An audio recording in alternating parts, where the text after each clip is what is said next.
With provinces gradually reopening, some businesses are breathing a sigh of relief, but not all of them. Some are concerned the damage caused by the economic shutdown has been too great to repair. We wanted to check in with two people in the hospitality sector that we spoke to early on during the pandemic when they were worried about whether their businesses would survive. I'm still trying to find a source of funding that's available to be able to help me prepare myself for the busy season. So I'm holding out. I'm wondering why they're forgetting about us. I just don't understand why more is not being done right away.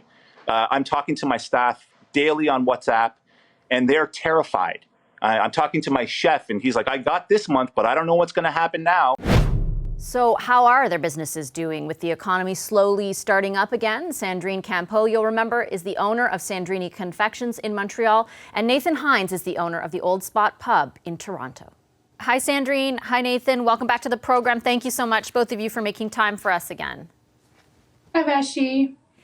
Sandrina, I'll start off with you. You've been on with us a few times now, and I recall, I think the last time we spoke was back in May.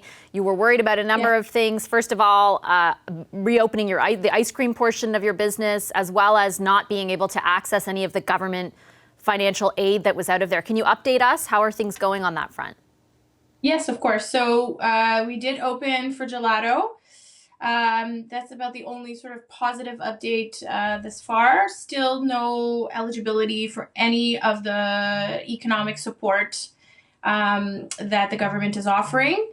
And I unfortunately had to make the decision this week to cut my staff. It's the only sort of controllable expense that I have.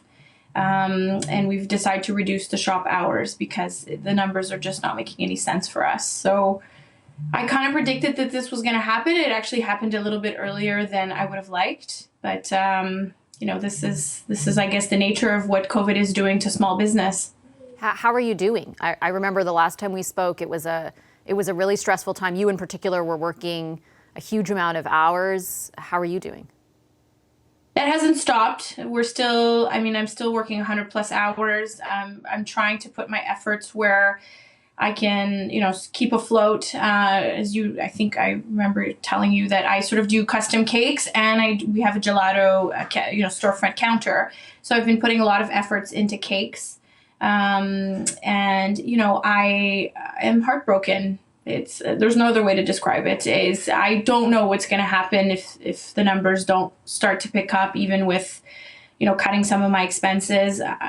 We may, at some point in the fall, have to reconsider keeping our storefront open. Nathan, we spoke all the way back at the beginning of April, and I remember our interview very clearly because I had so many viewers reach out to me after it who certainly understood your frustrations at the time with some of the aid that had so far been rolled out by the government. Did you think things got better? Like, were you able to access any help from the government? And update us on your business at the Old Spot. How are things going there?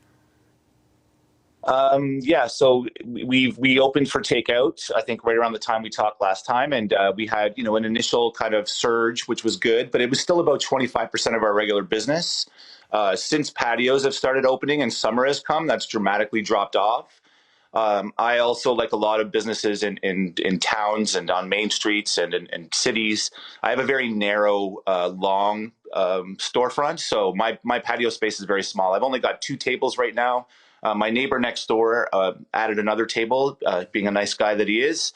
And then we've got this curb TO thing, which will give us another couple tables, but it's just, we're barely hanging on, just like most places. And what about, I keep thinking this about restaurants that when I drive by and I see there are people on patios, okay, that's one thing, but we live in Canada.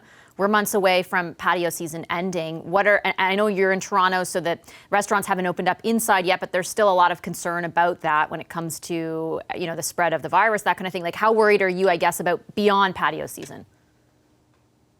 Yeah, well, it's very dire. Very good restaurants are closing by the dozens weekly. I've got a couple of close friends of mine who've had to close their restaurants recently. The aid that's come forth, I mentioned this before, but and I feel bad for Sandrine. She hasn't even been able to access any of it. But, having this rent relief kind of stagger out haphazardly after that $40,000 loan, they kind of worked against each other because landlords looked at that $40,000 and said, well, use that to pay the rent. That's why very few of them actually took part in the program. And they didn't extend it for July until the end of June. It's almost like they don't want to do it. They're just doing it begrudgingly. but it hasn't been helpful. Landlords aren't obligated to take part. All of our fixed costs as a small business haven't changed. The entire weight of the stress of having to close and do all those things seem to have fallen all on the shoulders of small business owners and their workers. Banks are making money off me right now. Sure, they've deferred payments, but they're charging interest. So they're actually making money. Insurance rates are going up, even though my sales are a quarter. Utilities are expected to be paid in full. All these things are expected to be paid in full. So big business gets to act like nothing's wrong, while all the weight of it falls on small businesses and their workers. And it's really deeply unfair. Sandrine, I saw you nodding the entire time as Nathan was saying that. Do you share that sentiment? Do you feel like a lot of the burden of this is falling on small business owners and operators and their staff themselves? Oh, for sure. I mean, it's, I'm actually very bitter about it. I have businesses that weren't doing well even pre-COVID that have accessed help unjustly, in my opinion. And, still continue to sort of operate somewhat of a failing business. And, they feel like this is sort of free money. Whereas, I'm, again, working 100 hours a week doing everything in my power to save this business, and not one single cent has gone to help me. And it's incredibly frustrating. Let me quickly follow up with you, because especially where that loan is concerned. Just about. Oh, yeah, go for it. Yeah. Sorry, just as a point, and all the people, anyone who needs that money is not going to be able to pay it back off in time to get that $10,000 forgiveness. The only people that I know that are going to be able to take advantage of that, and I know people who do, other businesses, they've taken it and they don't need it.